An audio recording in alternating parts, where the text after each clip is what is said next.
Bonjour à tous, amis restaurateurs, bienvenue dans cette nouvelle vidéo. Aujourd'hui, je suis super content parce que j'ai réussi à restaurer une pièce que vous avez dû voir sur Instagram si vous me suivez. Si ce n'est pas le cas, n'hésitez pas à me retrouver là-bas. Cette pièce, elle est partie de loin, elle était dans un sale état et le résultat, il est là. Et oui, j'ai fini de restaurer la jante. La pire jante que j'ai pour la 205 GTI. Bon, je ne vais pas vous le montrer de trop quand même.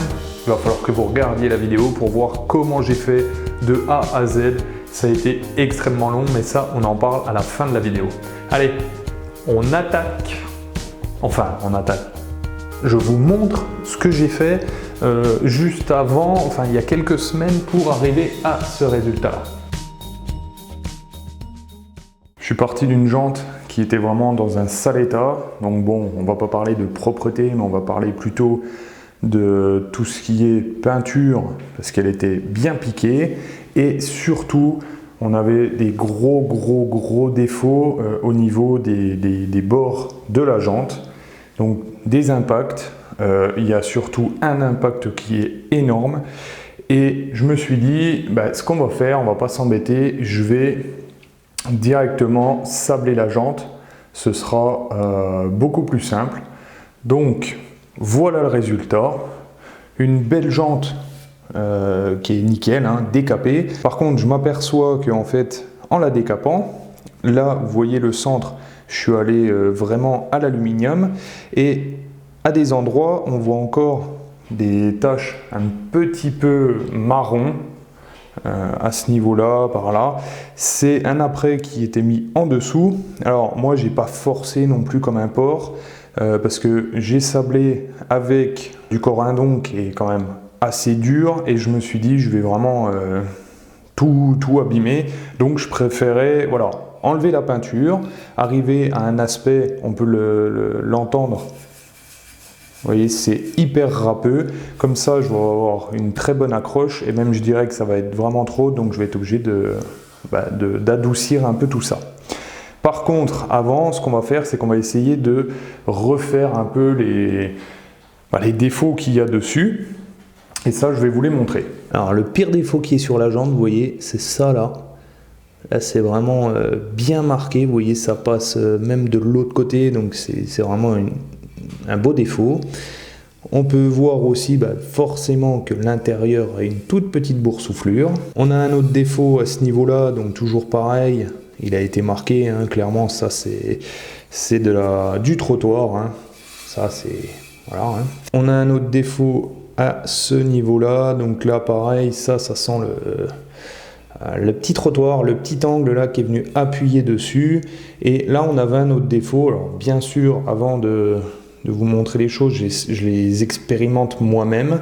On avait un beau défaut, vous voyez, qui est là au milieu, et j'ai réussi à ravoir l'intérieur, un petit peu le dessus, donc là, on est déjà pas trop mal. Forcément, quand on tape, on perd pas de l'aluminium, enfin, si, il peut y en avoir sur le trottoir, mais ce qui a été poussé, à l'intérieur, forcément, ça fait un bourrelet. Donc, en fait, ça s'est transformé à l'intérieur. Là, on le voit particulièrement bien. Vous voyez le petit bourrelet qui est à ce niveau-là. À l'extérieur, alors, il manquera peut-être un petit peu pour que la jante soit bien ronde. Mais ça, on le verra après. Et moi, comment je veux procéder? C'est très simple. Comme j'ai fait sur la partie basse, en fait, je vais limer pour retrouver l'arc de la jante qui est là à l'intérieur. Et après, on mastiquera toute la jante là et bien sûr, reponçage, limage, tout ce qui va bien. Donc déjà, ça va réussir à récupérer tout l'arc intérieur. Donc on aura un bel aspect. Bien sûr, les trous bouchés, on aura un bel aspect aussi. Et après, il faudra passer à la partie apprêtage pour la peinture. Donc ce que je vais faire, moi, je vais commencer à limer. Alors, je vais vous le mettre en accéléré parce que clairement, c'est des heures et des heures de travail. Et pour ça, ce que je vais faire, moi, je vais utiliser des toutes petites limes que je viens d'acheter dernièrement. C'est un jeu de plusieurs limes, il y a toutes les formes et ce qui est bien avec les limes, c'est que ça se prête super bien à l'aluminium. Puisque l'aluminium est super tendre, et ben, ça s'enlève super bien. En plus, j'ai pris une grande, si vraiment il y a des grandes pièces, vous voyez quand je refais le plat, je peux utiliser la grande lime, ce qui va me faire en fait un plan qui soit plan, et ça va certainement m'aider pour tout ça. Donc j'en ai une là à faire, j'en ai une en haut, fignolée, celle que j'ai fait là, et il y en a une là sur la partie basse. Et ben, comme je dis, il n'y a plus qu'à.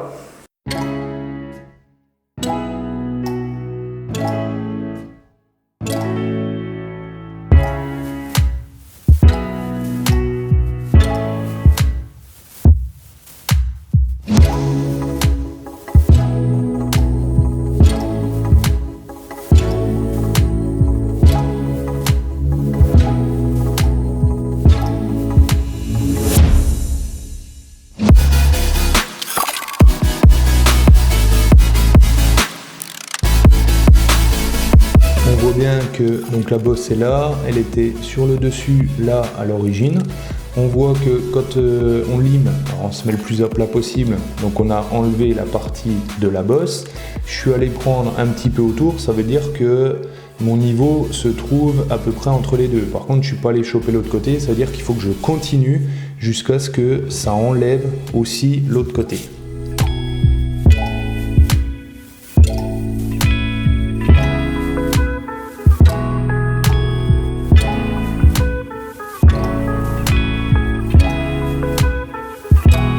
Voilà, vous voyez, maintenant j'ai touché cette partie-là, j'ai touché là et là, plus la bosse, donc ça veut dire que je suis quand même à peu près plat. Maintenant, je vais limer tout l'intérieur, parce que là je sens, et je pense que vous le voyez, il y a une bosse à ce niveau-là, donc je vais limer l'intérieur.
Je crois que j'ai réussi à avoir les gros chocs. Là, celui-là, il est quand même super bien revenu. Là, pareil. On est quand même pas mal. Celui-là, alors là, on voit qu'il manque quand même de la matière. L'intérieur est bien revenu aussi. Le pire, c'est celui-là. En fait, on croirait qu'il n'y a pas beaucoup de défauts comme ça, c'est juste apparent au-dessus. En fait, je me suis rendu compte que la jante était légèrement voilée. Je pense qu'on doit le voir, ouais, on le voit un tout petit peu. Donc j'ai réussi à la redresser en mettant une cale et en frappant légèrement, puis en revenant gentiment. Elle est pas trop mal revenue. Je croyais pas que j'allais réussir à faire quelque chose. Je croyais que ça allait être poubelle et puis c'est tout. Mais ça va, ça va. Donc Bien sûr, ce que vous voyez là, le défaut comme ça reste quand même le manque de matière qu'il y a à ce niveau-là. Et là, on a bien sûr ce manque de matière aussi là. Donc voilà, on va essayer de fignoler ça. Alors comme je le disais, bien sûr, hein, cette jante, je vais essayer de la refaire. C'est un essai parce que j'en ai jamais fait. J'ai pris la pire des jantes que j'ai. Si j'arrive à avoir un truc de propre avec ça, je me dis que après je vais pouvoir refaire mes autres jantes. Donc c'est un essai. Alors maintenant bien sûr il va falloir recombler ce qui manque en matière. Hein. Donc moi j'ai acheté du mastic spécial alu. Alors, ça voilà, c'est une obligation. Hein. Des spatules exprès pour ça aussi. Alors, bien sûr, si vous allez dans une entreprise spécialisée en jantes, eux, ce qu'ils vont faire, c'est qu'ils vont ressouder la jante, ils vont tout redresser parfaitement, hein, ça c'est sûr. Moi, je voulais essayer parce que je sais que mon pneu, il ne va pas venir pile poil là sur le bord, il va venir en fait derrière, sous la jante. Donc, je voulais essayer ça, voir si on pouvait le revoir, si des petits chocs, on pouvait les refaire et jusqu'à quel niveau, parce que bon, celle-là, elle était vraiment très très abîmée et je voulais voir voilà, si on pouvait avoir quelque chose de propre. Donc on va faire du mastic. Alors le mastic, ça fait 1000 ans que j'en ai pas fait à peu près. Donc pour le faire, je prends un bout de carton, on va ouvrir le pot. Bon, madame, elle va pas être contente de l'odeur, je pense. Et là, je crois que c'est la première fois que je fais du mastic alu. Je crois que je n'en ai jamais fait. On va en prendre, je vais pas en mettre beaucoup. Je préfère en refaire plusieurs fois que en faire beaucoup pour pas grand chose. On va mettre le durcisseur, je crois, ou le catalyseur. Bon, ils disent 2 à 4%, ça doit aller.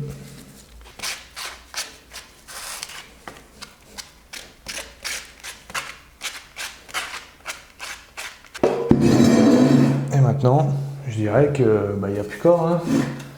On va essayer d'appliquer ça. Donc bien sûr, j'ai, comme vous l'avez vu, tout brossé, poncé avant, décapé à la brosse métallique pour être sûr qu'il y ait de cochonneries qui puissent m'embêter. On va en mettre un peu large, parce que ça m'embêterait de devoir en refaire pour pas grand chose. Je vais essayer de boucher tous les petits trous en même temps, qui sont difficiles à montrer en caméra, parce que c'est tellement fin. C'est un truc de fou. Hein. Des toutes petites coupures, on va dire. J'espère juste que je l'ai bien fait parce que je trouve qu'il est hyper liquide. Donc là, je charge un peu plus. Là, on est pas mal. Alors, je parle pas beaucoup parce que je suis extrêmement concentré. On a mis un tout petit peu. Bon, des fois, il y en a un peu plus que ce qu'il faudrait, mais à la limite, c'est pas un problème. C'est recouvert. Maintenant, je vais nettoyer ma spatule et je vais laisser prendre ça gentiment. Et on se retrouve, je crois que c'est 40 minutes, ils disent. Si on regarde sur le pot. Enduire, temps d'utilisation environ 7 à 8 minutes, peut-être poncer environ 30 à 40 minutes après. Et ben, allez hop, je finis ça, je range ça et on se retrouve quand c'est sec. Ça y est, on est une semaine après.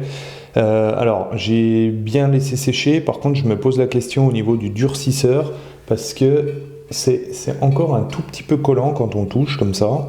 Mais bon, ça va. J'ai déjà fait un essai un petit peu de l'image, ça a l'air d'aller pas trop mal. Alors, le problème de cette vidéo, c'est qu'en fait, ça va être beaucoup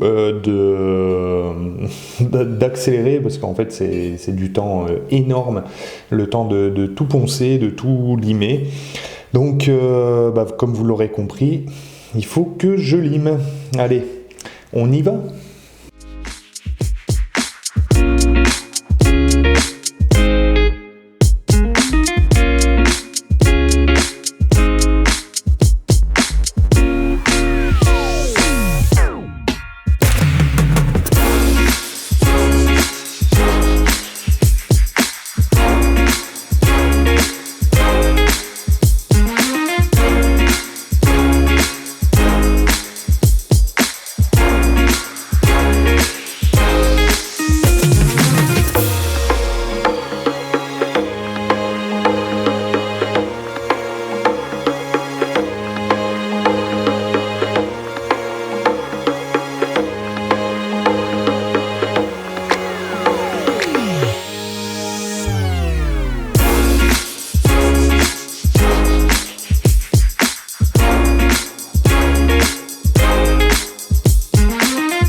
Ça y est, j'ai enfin fini le ponçage.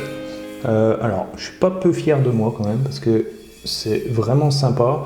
Il y a juste 2 petits manques. Je croyais qu'il allait y en avoir beaucoup plus, mais non.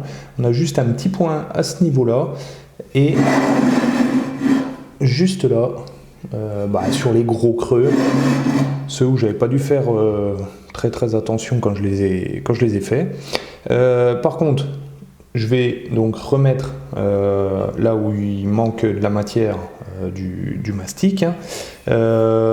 Après, juste avant de le faire, ce que je vais faire aussi, je vais poncer tout le dessus de la jambe parce qu'en fait, elle est mais vraiment hyper rugueuse.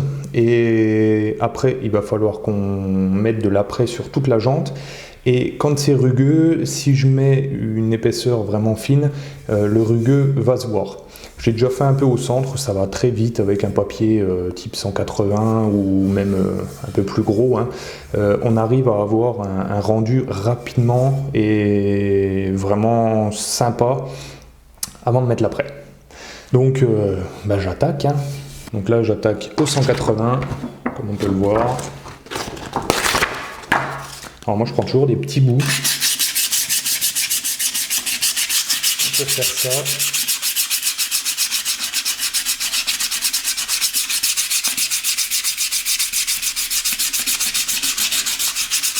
Et là voilà, déjà au toucher, ouais, c'est beaucoup plus lisse, c'est bien mieux. Bon j'ai fait ça, il reste tout ça. Énormément de boulot. Bon voilà, j'ai dégrossi, elle est beaucoup plus lisse quand même qu'avant. Il va y avoir un bon soufflage et je vais remettre un petit peu de matière là où il en manque. Et on n'aura plus qu'à attendre donc que ça sèche, reponcer les 2 petits coins et ensuite on met en après. Bon, je vais pas vous montrer de remettre, c'est toujours pareil, c'est refaire du mastic, en remettre dessus. Et on se retrouve quand j'ai fini de poncer tout ça. Allez, à tout de suite. Bon, ça y est, j'ai réussi à ravoir tous les petits défauts. Donc j'ai rebouché les trous qu'il y avait à reboucher. Là, pareil, on a le petit creux qui était là, il n'y est plus. Là, on avait une énorme cassure, elle n'y est plus non plus. Donc là, c'est parfait. Bien sûr, ça a été poncé. J'en ai profité aussi pour donner un petit coup sur la collerette à l'intérieur, le bord. Et l'intérieur, je ne l'ai pas trop touché parce que je l'avais sablé. Et lui, il est... Je sais pas, j'avais dû, je crois, le faire à la bille de verre et il est beaucoup moins rugueux, donc il est bon pour être apprêté. Donc je vais la remettre dans le bon sens. Je vais regarder si j'ai rien oublié. Non, ça c'est bon. Donc j'ai bien sûr soufflé toute la jante pour pas qu'il y ait de poussière dessus. Je vais mettre un coup d'acétone pour enlever ce qu'il pourrait y avoir comme saleté. Ouais. On a quand même un bon paquet. Et maintenant, on va pouvoir apprêter la jante. Donc pour ça, j'ai acheté du primaire, donc de l'après. Je l'ai pris en gris. Alors j'aurais peut-être pas dû prendre en gris pour quand je vais mettre ma couleur par-dessus. Mais bon, on va essayer. Alors on se coupe bien sûr. En plus j'ai chauffé le garage, donc la peinture doit être à bonne température quand même. Donc je vais tout apprêter le haut de la jante pour passer ensuite au ponçage.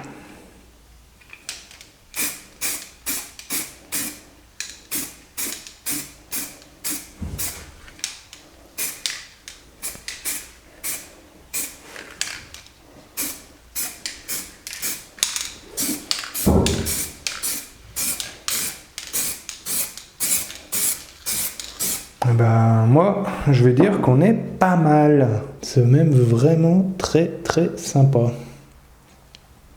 Alors, je crois que j'avais une petite coulure par là. En fait, c'est en faisant les intérieurs, là, des petits trous, on est obligé de passer la bombe et des fois, on repasse au même endroit et c'est ça qui fait que il y a 1 ou 2 petites coulures. Alors, j'ai des petites bulles aussi. Donc ça, ce sera enlevé au ponçage. je pense. Donc là, il n'y a plus qu'à laisser sécher. Alors ça va prendre un petit peu plus de temps que pour le mastic. Je vais laisser tranquillement sécher ça et on se retrouvera après pour poncer vraiment au fin toutes les parties et après on repassera une autre couche. Allez, à tout de suite. Bon, je viens de me rendre compte que j'avais totalement oublié d'allumer le micro avant d'expliquer la chose. Donc on se retrouve le lendemain de la mise en après. Donc l'aspect gris est vraiment top. On voit qu'il y a encore des petits défauts à certains endroits. Maintenant, je vais commencer à poncer, enfin j'ai déjà forcément, puisque j'avais commencé à filmer, au 400. Donc j'ai fait toute la bordure là. J'ai fait la bordure plate intérieure aussi. On sent quand même que au toucher c'est beaucoup plus lisse. Donc là c'est parfait. Maintenant je vais faire tout l'intérieur, tout là où il y a les trous. J'ai fait aussi le dessus, il est nickel. Maintenant il n'y a plus qu'à. Et là c'est là où ça commence à devenir long, même très long à faire.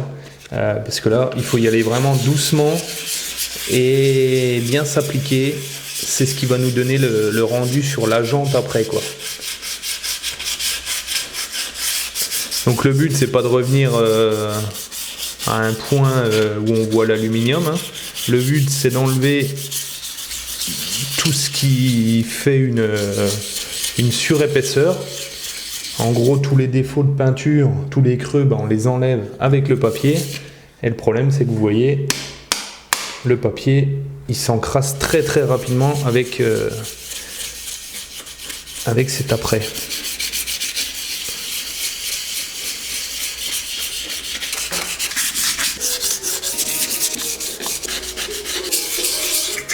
Une bonne peau de bébé. Quand on touche, il n'y a pas de rugosité. Donc nickel. Allez, donc toujours le même après, hein. Et là, je vais essayer d'en mettre un peu moins que hier.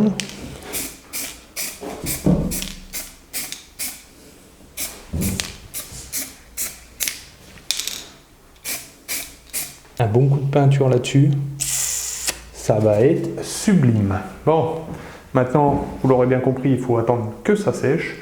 Donc on se retrouve juste après. Voilà, le lendemain, tout est sec. C'est hyper lisse. C'est top. Alors, je vois quand même quelques petits défauts sur le bord, mais vraiment, c'est chipoté. Alors, cette jante, j'avais bien envie de la remettre sur la voiture, mais en fait je sais pas, vu qu'elle a été un petit peu tordue à certains endroits, je sais pas trop ce que je vais encore en faire, je sais pas. Donc pour le moment je vais nettoyer la partie centrale parce qu'elle me servira peut-être à autre chose, et là c'est encore du ponçage. Ensuite je vais la mettre comme ceci, hop. Donc là ça va me permettre de mettre de l'après sur l'extérieur et à l'intérieur. Et pour ça par contre il faudra masquer le centre qui est là, parce que là par contre on est je crois qu'on n'est pas peint, quoique je suis pas sûr en fait, parce que je crois que j'ai enlevé de la peinture. Non, je vais quand même le peindre. Je vais mettre une couche vraiment une couche fine, mais je vais le scotcher pour pas qu'il y ait d'après, parce qu'après ça va faire vraiment très épais et j'ai pas trop envie. Donc un coup de scotch là.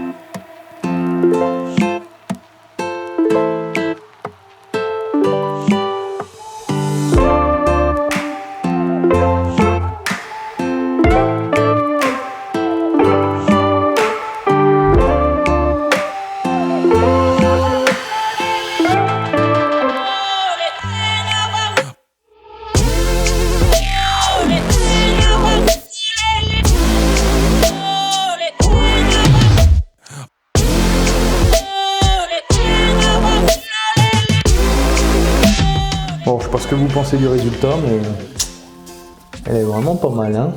Elle est même top. Alors, maintenant, bien sûr, on va pouvoir passer au A. ça a collé très légèrement sur le fond. Je vous ai évité tout le ponçage du milieu, la remise en après suite à la coulure que j'avais fait dans la partie précédente. Et voilà, j'ai remis tout à peu près à neuf. Maintenant, ce qu'on va pouvoir faire, c'est enlever l'intérieur. Voilà. Comme ça. Et on va pouvoir peindre. Alors, moi, j'ai acheté cette peinture-là. De chez Sprido Peinture. C'est des spécialistes dans le domaine un peu voiture ancienne. Et vous voyez en bas, il y a marqué 205 GTI, gris EVE. Le gris EVE, c'est le gris de la jante de la 205 GTI. Donc j'en ai acheté 2 bombes comme celle-là. Je ne sais plus combien elles coûtent, 15-20 € je crois. Et normalement, il faut les revernir derrière. Personnellement, je ne vais pas le faire pour le moment, comme c'est une jante juste pour essayer, voilà, on va pour le moment juste la peindre. Donc je vais faire l'intérieur, je vais faire le bas de l'extérieur, je retournerai la jante, je ferai donc la partie extérieure visible plus le bas de la jante qui se retrouve en haut pour le moment. Donc bien sûr, hein, je crois qu'il faut les secouer, ouais, comme d'hab, hein. On secoue et on peint.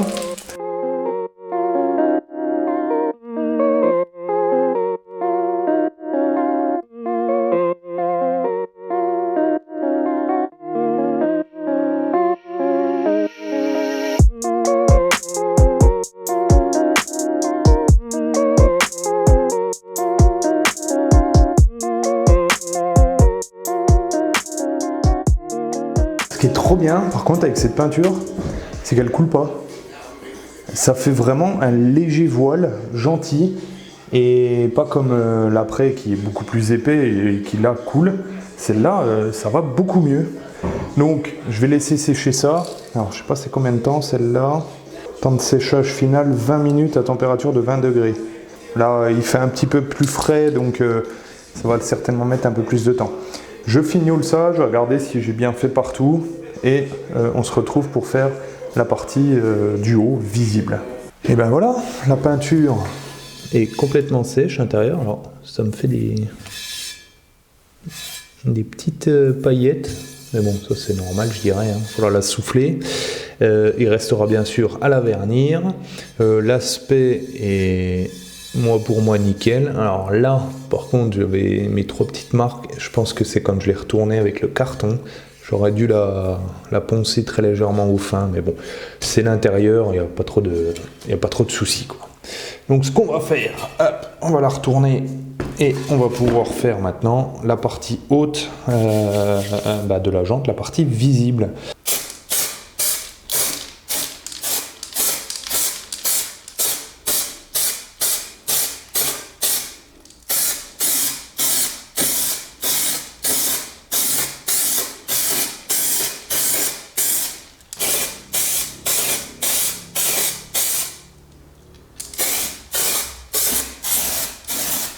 Voilà le résultat. Elle est vraiment, je croyais même pas avoir, on va dire, allez, pour donner un pourcentage, je croyais pas avoir 40% du résultat de cette restauration. C'est juste génial. La couleur, elle est top. Alors bien sûr, il reste à la vernir. Je pense qu'on aura déjà un super rendu. Il reste aussi, si vous ne le savez pas, le centre alors on appelle ça usiner, mais moi je ne vais pas le faire en usinage, je vais le faire à la cale à poncer. Vous verrez dans une vidéo, mais pour ça il faut que le moteur et la boîte de vitesse soient sur la voiture, ou il faut que j'ai un moyeu qui puisse s'adapter sur ces jantes là. Et après je pourrais la poncer pour faire un centre usiné. Et maintenant parlons un peu financier et temps. Alors j'y ai passé je dirais 3 week-ends à peu près. Je bossais 2 heures par jour tranquillement parce qu'il faut vraiment les temps de séchage, il faut y aller tranquillement. J'avais pas envie de m'agacer là-dessus, c'est une chose, vous le savez très bien parce que j'en ai déjà parlé dans des précédentes vidéos. Tout ce qui est peinture, tout ce qui est mastic et autres, je suis vraiment pas fan de ça. Donc forcément, ça prend un peu plus de temps pour moi. Donc, allez, je vais arrondir à 10-12 heures de travail, pour moi bien sûr. Vous pouvez mettre certainement moins de temps. Vous l'avez vu, cette jante, elle est partie de très très loin. Je ne croyais pas la ravoir. Et niveau financier, ça m'a coûté, alors si on compte le mastic, on en a à peu près pour, je crois que c'est 10 euros le pot. On va compter les petites spatules pour mettre le mastic, là ça doit être 3 euros. On va compter la bombe d'après qui doit être à 10-15 euros. Donc on a déjà à peu près 25-30 balles. La bombe de peinture qui coûte entre 15 et 20 euros, on en est aux alentours de 50 euros. Sachant que la peinture, alors j'ai vidé la bombe, je pense qu'on peut peut-être tirer un petit peu dessus et en faire une jante et demie peut-être. Peut-être qu'il me reste un petit peu pour faire voilà, une suivante. L'après, bon, bien sûr, il m'en reste pour faire facile une deuxième, voire une troisième jante. Et le mastic, alors là, il m'en reste pour faire, je pense, 50 jantes à l'avance. Bien sûr, cette jante à 50 euros, j'aurais peut-être pu trouver, il y a beaucoup, je pense, vous avez déjà entendu parler, des entreprises qui envoient des jantes au Portugal. Là-bas, ils sont très forts pour refaire les jantes. J'aurais pu l'envoyer là-bas, ça m'aurait peut-être coûté entre 50 et 100 euros et ça aurait été fait par un professionnel. J'avais envie d'essayer, j'ai réussi, donc je suis content de moi. Le but, comme je vous l'ai déjà dit sur la chaîne, c'est d'essayer, c'est de faire par soi-même, de faire le maximum de choses. Là, j'ai réussi, je suis vraiment content. Maintenant, bien sûr, il m'en reste 3, 4, voire 5 autres à faire. Ça va être encore un énorme boulot. Et je pense que je vais prendre mon temps pour le faire. Je vais attendre un petit peu, voilà. Parce que là, le ponçage, j'en ai vraiment marre. Voilà, j'espère que cette vidéo vous aura plu sur la restauration des jantes. J'espère que vous allez mettre un petit commentaire et un petit pouce bleu pour me dire ce que vous en pensez du travail qui a été fait. Bien sûr, vous pouvez me retrouver sur les réseaux sociaux, Facebook, Instagram et Discord. Moi, je vous souhaite à tous une très bonne semaine. Restaurez bien.